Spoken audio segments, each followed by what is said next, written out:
Hello everyone and welcome to this session today, and I hope you guys are enjoying my training videos, and I have seen a very warming and a very great response received from all the viewers, and thank you guys for subscribing to my channel, and it's really appreciating once you buck up my efforts, and it has lots of effort in background which I do to collect all of the technical knowledge in one session. Actually, the session is very brief, and I also want to keep it brief so that all the concepts in one unit of functionality is gathered together instead of a whole lots of thing and nothing is understood by the viewers, so it's useless. So it's better to understand a bit in pieces. So that is my aim, and in today's session basically we will cover one aspect which is seen in the companies when they are having active subscription to cloud-based D365 FinOps, and they want to save their licensing cost, and also they are facing problem when they want to use external Power BI services instead of embedded Power BI reports which are out of the box available in D365 and through data store, and they don't want to use that one because otherwise of course the licensing cost will increase, and the number of users who wants to check those reports, and uh, that definitely will add up the cost of ownership. So instead, because now database is on cloud, and you don't have access to the especially production database, and even on U8 and other VMs which are replica of the production DB, that access is also audited, and a timed access is given to that one, but that does not suffice when you want to consume the data and transactional data specifically for sales and all other entities available in D365. Then definitely we are facing the issues, although OData service is available, which we'll see in the training what is that, but that is very slow, and all the entities are not exposed into that one. So if you can see in this picture here, so the flow will go like D365 FinOps to BYOD, that is bring your own database, and then through the query, Power BI Desktop will consume the data, and then it can be published to Power BI services available on the cloud. So basically we will see how, I mean, what is the concept of bring your own database in when talking about Microsoft Dynamics 365 FinOps, and that is one of the strategy to get the data in your own Azure SQL. In order to get fast and efficient data analysis in Power BI in comparison to other approaches. So let's begin. And in the training overview, we can see here that we will start with the with defining what is basically bring your own database or BYOD, and then we will compare between entity store, which is a built-in data warehouse available in D365, and embedded Power BI is consuming that entity store, and we'll compare both of these thing, entity store and bring your own database, and then we will jump into what is basically OData, and in next slide we will cover uh, comparison between OData or bring your own database, which one is better for Power BI analysis, and then we will see how to create the SQL database, and then we'll also see a practical demonstration from A to Z. So basically, starting with first one, what is bring your own database? This is a method to export basically data entities which are available in DMF in D365, which are already available through staging tables, and the data can flow from there to any external available systems.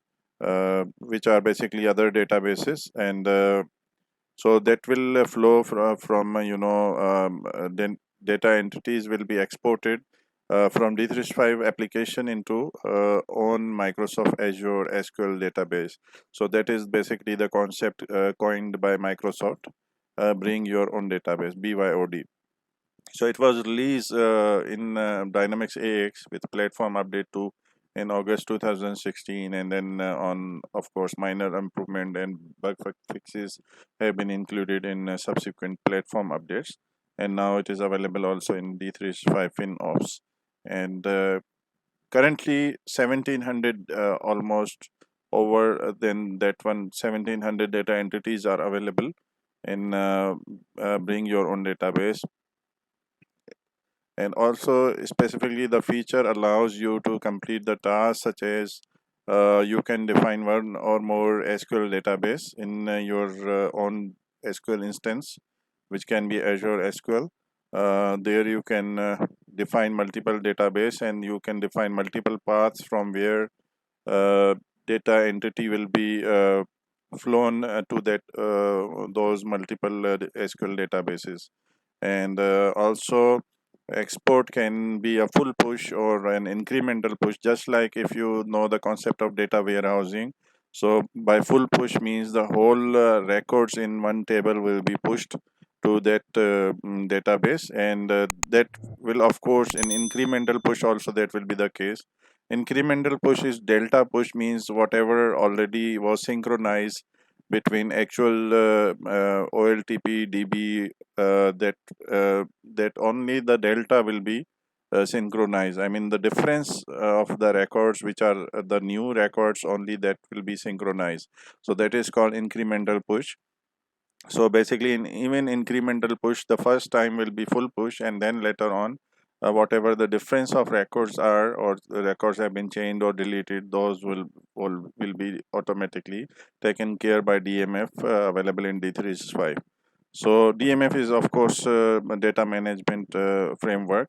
So also there is a rich scheduling capabilities of batch framework, which allow periodic exports. So batch can be scheduled, and especially when users are not connected to the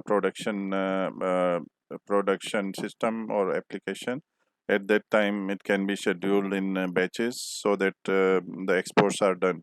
So access the entity database by using TSQL, and even extend the database by adding more tables. Of course, once the data has been synchronized to the bring your own database, then you have full liberty to include even more tables. And if you want, you can also create another data warehouse, DB, and then you can denormalize basically the OLTP that will be bring your own database itself.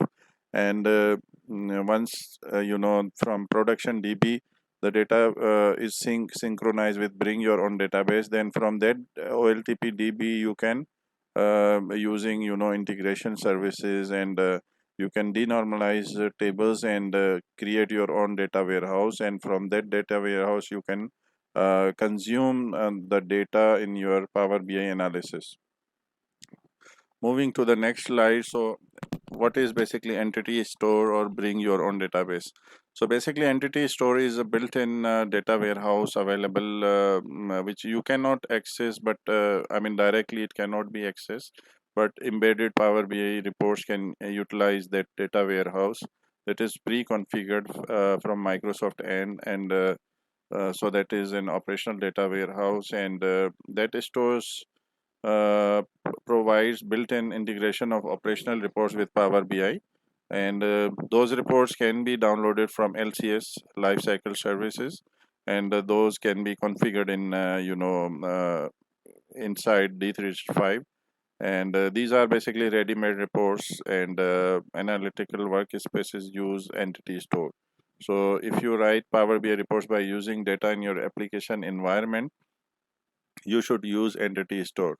But of course it will need your licensing, and you already, if you have already a Power BI a pro version or premium version, so if you are already having licenses for Power BI, so normally normally the management which are basically involved in those analysis and want to see the performance of a company. So those are only interested in reports. They are not interested in using D365 or embedded reports in D365. So that's why it is useless to avail, I mean, two licensing, one for D365 and then for Power BI. So they don't want to interact with the D365 FinOps application, and they only are interested in Power BI reports. So in this case, when you use bring your own database, so that data of course can be consumed in Power BI, and you will only need to pay whatever is required for bring your own database. We will see what configurations are possible. So bring your own database, as mentioned at the bottom, is the feature is recommended for the following scenarios. When you want to definitely save the licensing cost per user and don't want to use embedded Power BI reports out of the box available in D365 modules, which are given by Microsoft definitely through LCS. And also you want to export data to your data warehouse, that is also possible in bring your own database. When you don't want to, of course you don't have access to the existing entity store, so in that case you want to have your own data warehouse. And also analytical tools other than Power BI, if you are using those, so like Tableau or any other, or you want to also have an TSQL or transact SQL access to the data, that is also possible through bring your own database. And you also must perform batch integration with other system.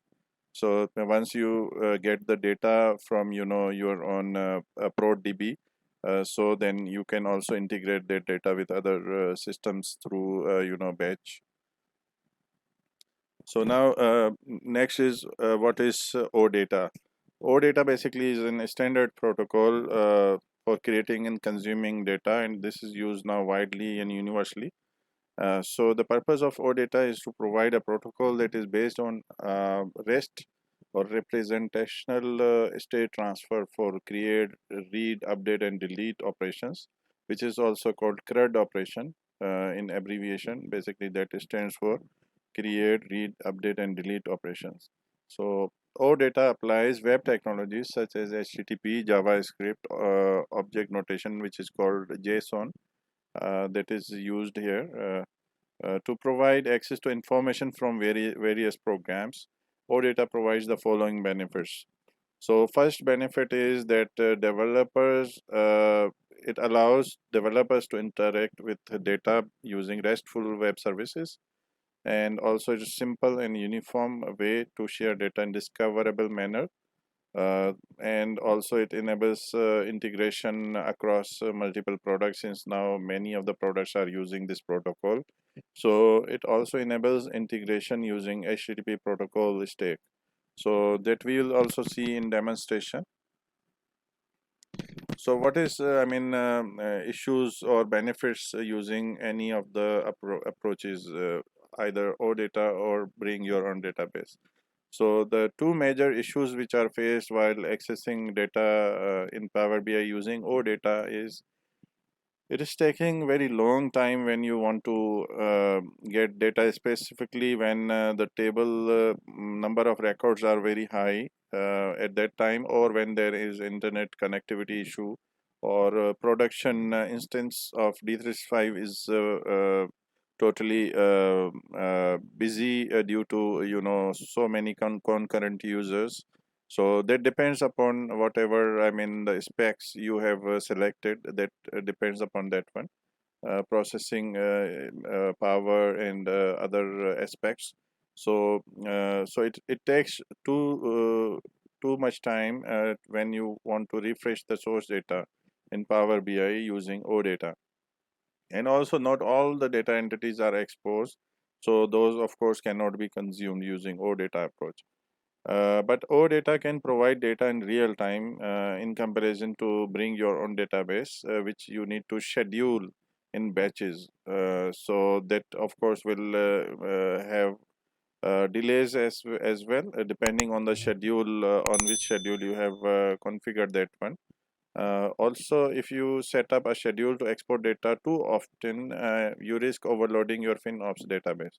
So it means, of course, if it is very frequent, like every half an hour or something like this, so that will overload your database basically. So now we have seen both of the approaches comparison, and OData provides you real-time data, but the slow performance, and also all data entities are not exposed. But bring your own database is delayed synchronization, but it provides, it is efficient way and fast way to get the data, but delays will occur, and so that is possible. Also, for data warehousing, normally there is a n-1 approach, means yesterday's data normally is available for analysis, and for analysis it's very common that 1 day delay is normally occurs, and it does not make any big difference until there is a very huge sale or sale period or discount period is going on, when you are getting very high sales on a daily basis. So until that is not the case, then it does not bring any big difference. So now how you will create an SQL database. So basically, before you can configure entity export option and use the beyond your own database feature, you must create an SQL database by using Azure portal. So it is recommended for one box development environment that you create a database in local SQL Server database. However, this database should be only used for development or testing purpose. For production, you must create an Azure SQL DB. And then, of course, there is mentioning here is very important that Azure hybrid benefit is available. By that we mean that if you are deploying a VM on Azure, and you are using, for example, Windows operating system, Windows Server operating system, or SQL Server licensing, if those are already available with your organization, so you can utilize the same licensing in cloud as well. So that will save your cost of ownership.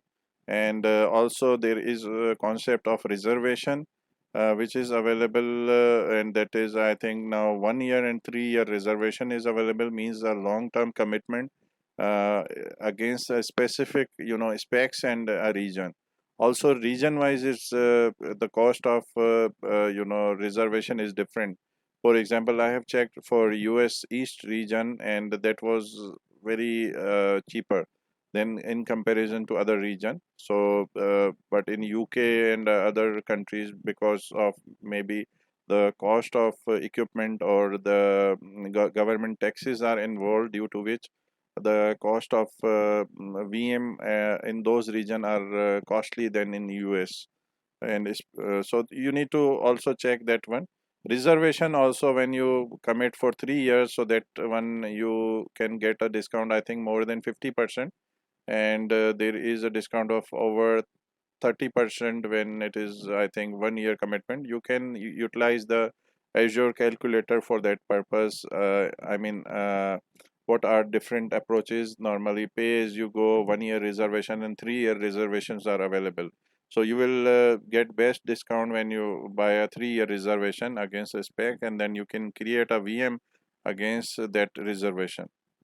So using that reservation, plus if you are having on-prem licenses for Windows Server and SQL Server, you can use those licenses, and that licensing cost will be subtracted, and you can save that one. Then you should also create an SQL user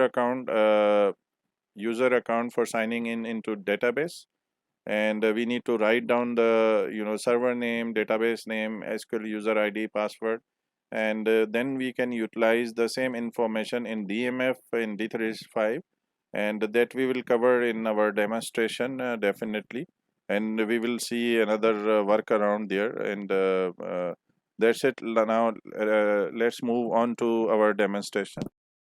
So now our first step is I have a VM on Azure and I have a remote access to that VM right now, where I have used a Windows Server, uh, and that licensing is also the hybrid benefit, and the Windows Server 2016 is used, and also licensing for SQL Server is also utilized for in hybrid benefit, that is an existing license. And basically this is only for training purpose. And now what I need to do before we can configure in DMF how the data will be synchronized to the bring your own database. Firstly I need to create a database. For example, here that will be, I will name it like bring your own database. This will be the name of this DB. So just go ahead and create that DB in the SQL instance.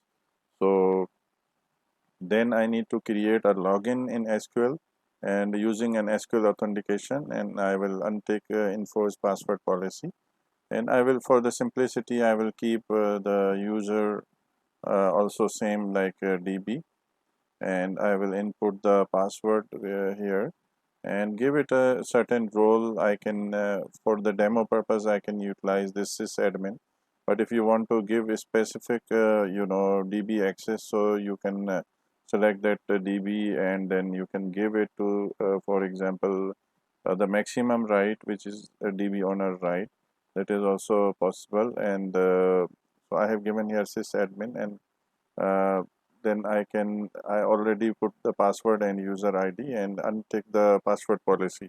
So now I will just create this user, and that's it. And this VM has a public IP which I will not show here, but that I will also, I have already configured mapping between that public IP to my subdomain.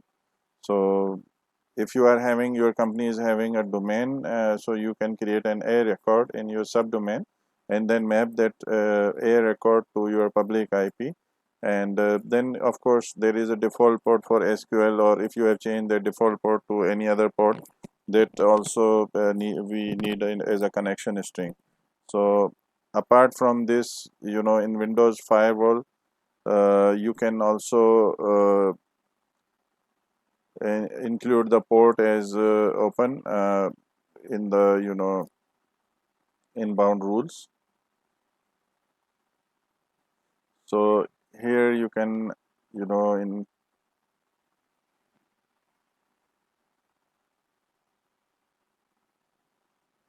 so 1433 port need to be enabled so that external system can access this.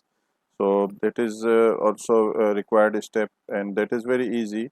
You can just go ahead with the new rule, and once the dialog box will open, you can just select the port, and then just click next, and then you can specify, for example, 1433, and then allow connection need to be ticked here, and all the options are enabled, and then you can just put it a name and just save it. So I already have created this rule, so I don't need to again save this.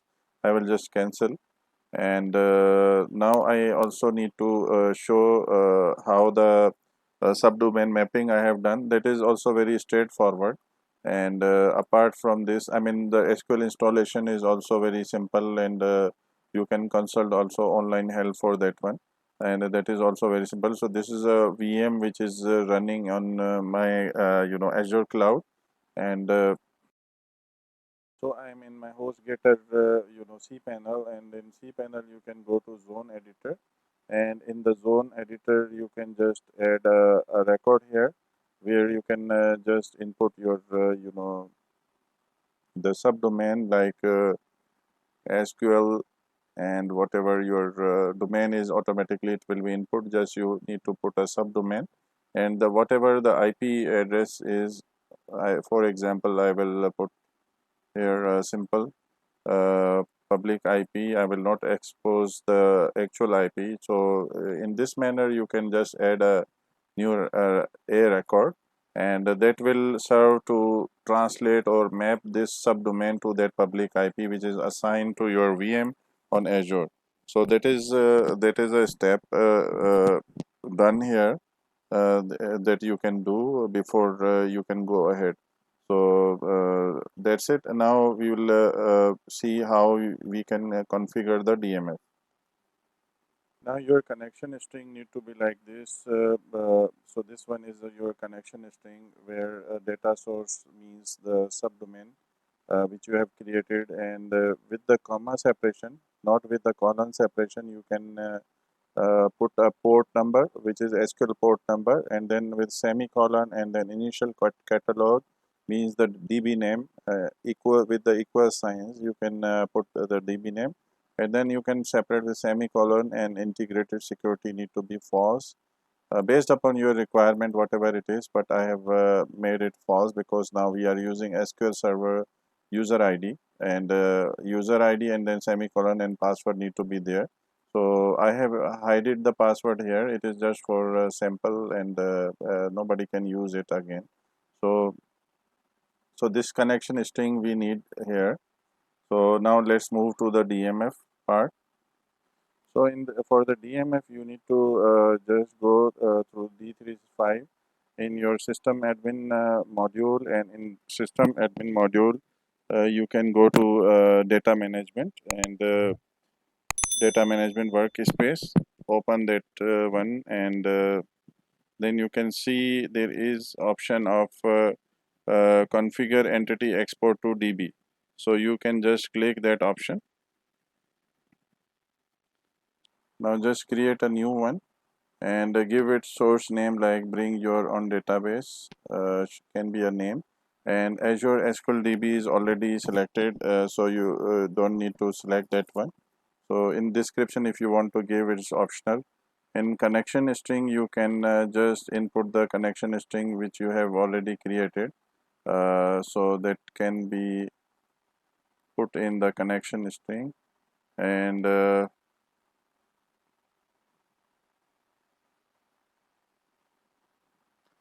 once you have put the connection string, so it will be hide it now, and now you can validate it so that everything is working perfectly. You can just click the validate, and task completed successfully, and it's saying that current BYOD tier is not applicable. And if you want to show, that is also possible, whatever connection string is, but it need to be hidden because it involves the password as well. So that's it. And if you want to enable the triggers in target DB, that is option is available, but we don't need anything. So just default option will do here. So once we save it,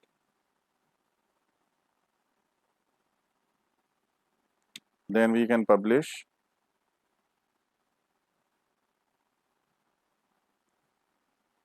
So until we now once we publish, so now there are so many entities available. So we will take an example of and we can also filter it here, like show publish only entities which are already published. So because now this is a new source configured, so there is no publish entity already. So we will just unselect it, and then in the filter or through the filter at this one, we can put like sales.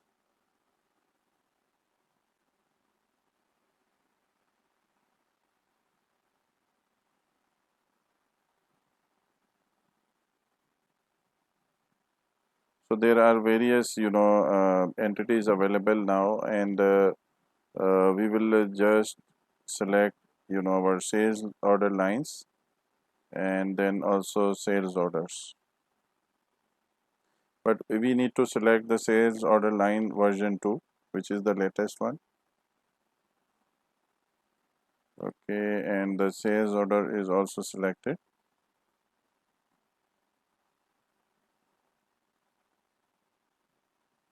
And once we select these two options, then we can just go ahead with publish.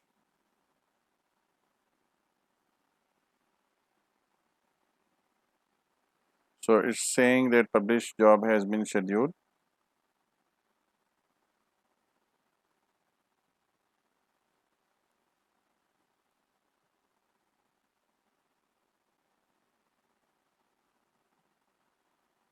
Just save it. Just close this one.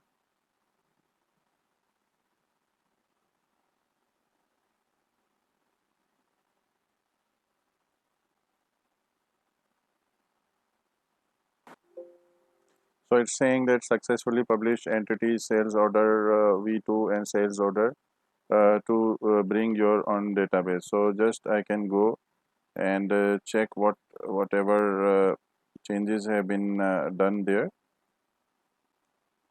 So you can see here that there are two tables created basically as a publish command, and let me browse 1000 records from each of the table.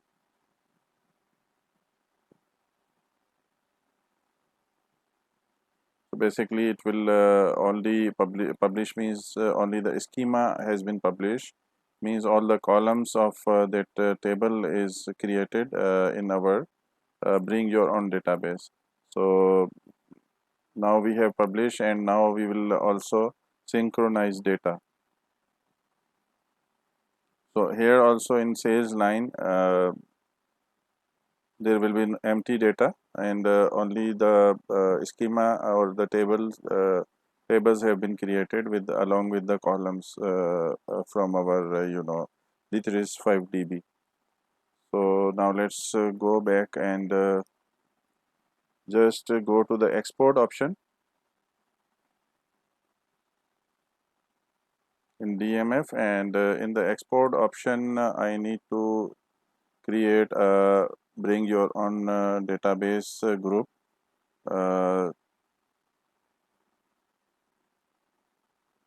Just mention it, and data project operation type is export, and then in the project category it need to be the project, and then we can also select here multiple or single entity. I will go to the multiple. So in the multiple target data format, I need to select it first. For example, I have just created this one, so I will just select the bring your own database, and now I have the option here like default refresh type. What can be like full push only or incremental push? So I will just select incremental push, but even in that one first time the full push will be done. So just let me now select, if you want to filter it, that is also possible, like if I can filter it through sales module, sales and marketing. So now the entities will be filtered as per the module selected, and also entity category can also be selected. I mean the transactional DB, transaction tables, or what are so I can select the transaction here. So it will further filter it out.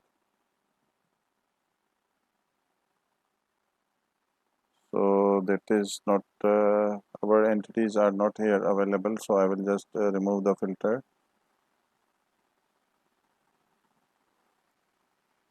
Also this filter I will remove. Now in the entity I will just select contains,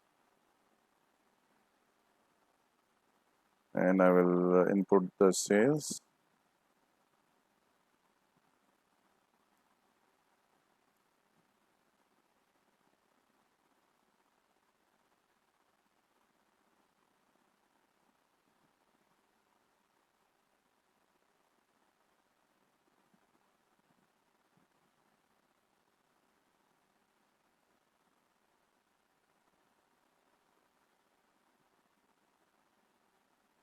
Sales order lines version 2,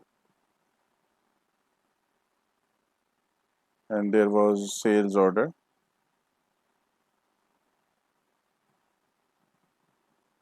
So the entity category was a document here instead of transaction. So that was the, in the filter we have done that mistake. We selected transaction and here it is a document. So I will just select these two and then I will add the selected.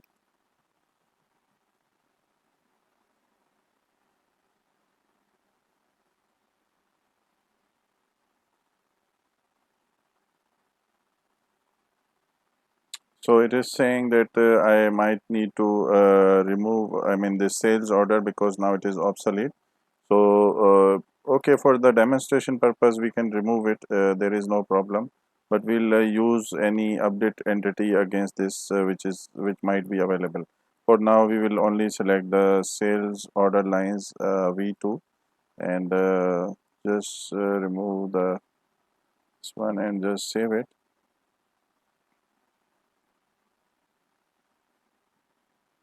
Just check the options now, which is saying full push only, default refresh type here, and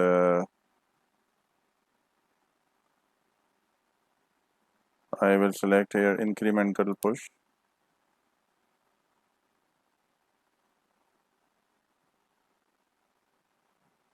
So it is giving me error that because change tracking query is not enabled on it, so the incremental push is not possible. So now I can save it. Now I can close and then I can go back to configure entity export to DB, and there I can go to this one and in the publish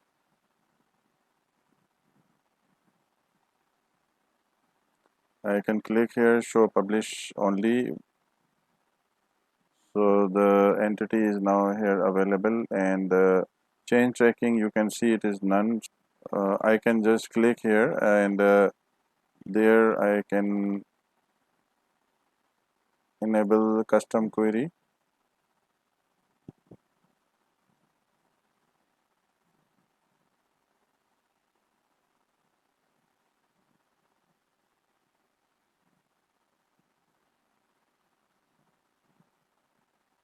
So now the chain tracking is enabled. Just save it, and it's saying that now next time incremental push, if it happens, then it will start keeping, I mean, chain tracking. And just remove the other one, which is the obsolete option here. Just delete.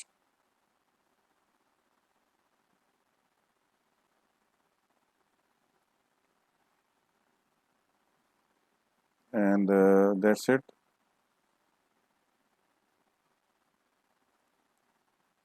Just close this one.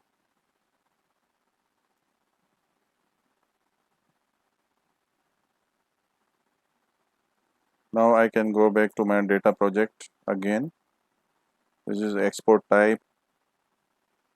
So once I am here, now what I can do is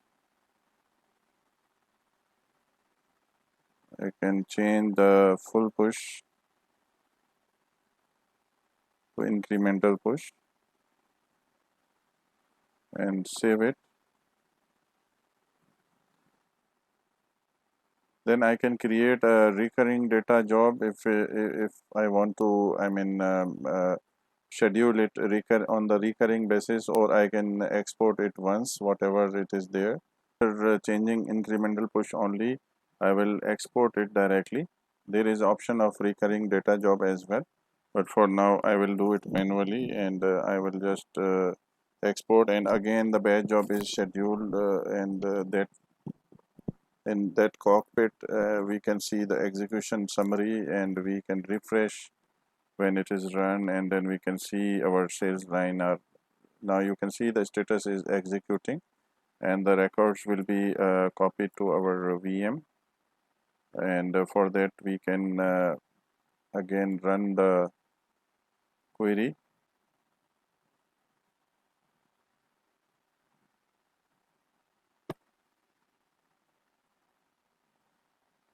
So still is running, so let us wait.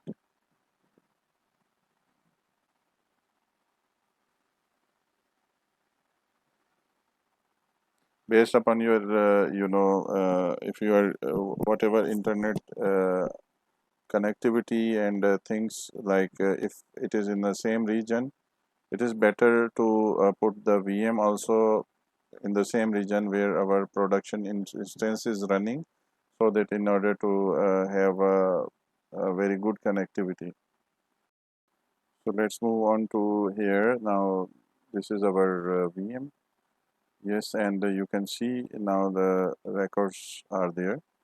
So it is very important that our Microsoft Data Import Export service should be running, and in this case the VM service is not running, and due to which you can face the issues while you export the data. So we need to just keep it running and check our job. After our first load, I have also created one more sales order with 2 lines. That is an extra step not covered in a recording. Now we can again do the export. A batch job is scheduled to run now.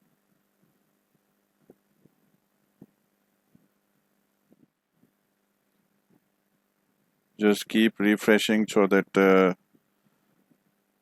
the status is known. So now it is saying 2 more records which we have already added as a sales order lines are now successfully exported. So incremental push is now successful, and now we can also check our records in our bring your own database, and just we can execute, and it's showing us 5957 means 2 more records have been updated. So now we can go ahead with our Power BI Desktop. And Power BI Desktop is a designing tool for dashboards and workspaces, or there are various visualization for our data analysis purposes, which you can then once you have finalized your design, you can export to Power BI Pro or premium version or even free version, which is allowing one workspace. So in OData feed, first I will show you OData feed how that can be configured, and that is very simple. You can just go ahead with your URL, which is to access your system, and then just in this OData feed you can put this one, and with slash you can put the data. And once you have with the slash data, you have input your URL. So the OData will give you the option whatever the entities are exposed via OData, so those will be available.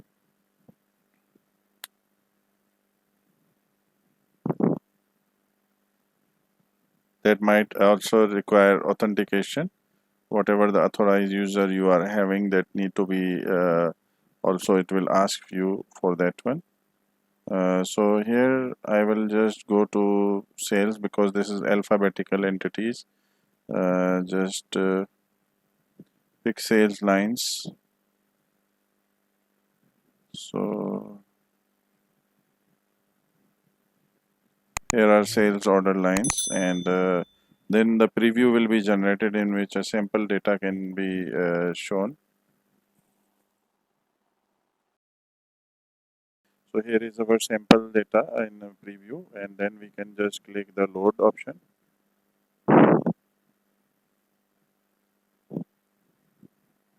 In the load, it will load all the records in our direct transactional DB through OData. It is now creating connection, and now it is loading data to the model.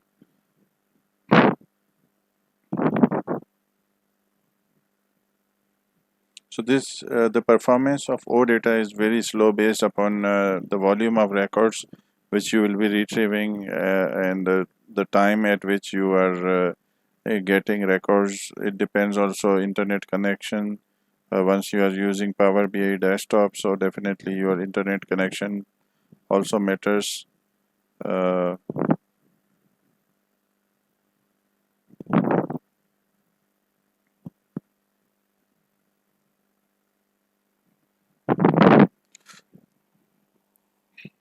so it is still waiting. and now the size of retrieval is also shown in MBs.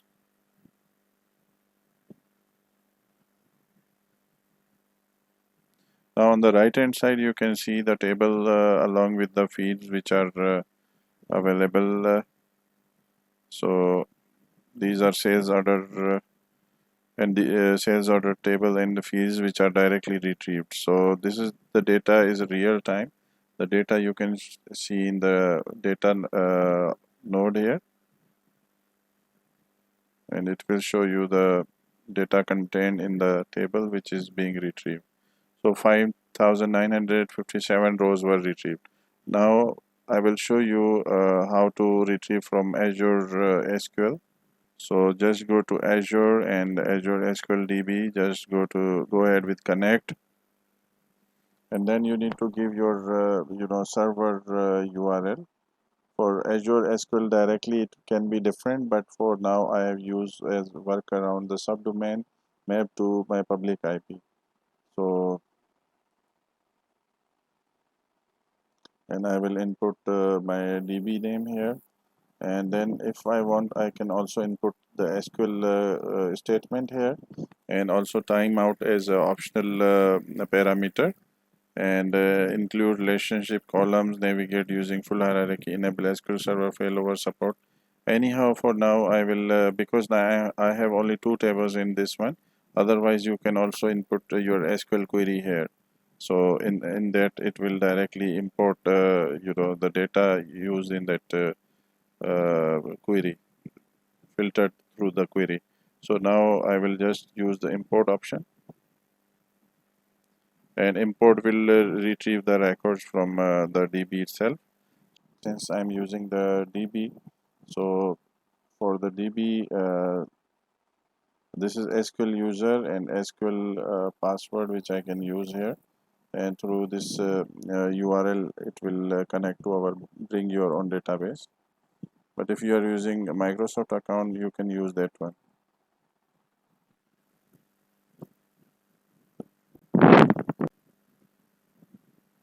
Now it is showing me the on this URL there are two tables basically, and this table is having data, and the sample data is shown on the right hand side.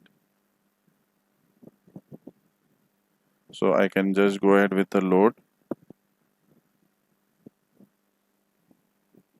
So now the table which was created through DMF, by publishing the DMF entity, it is shown here, and the number of rows is also shown in the progress.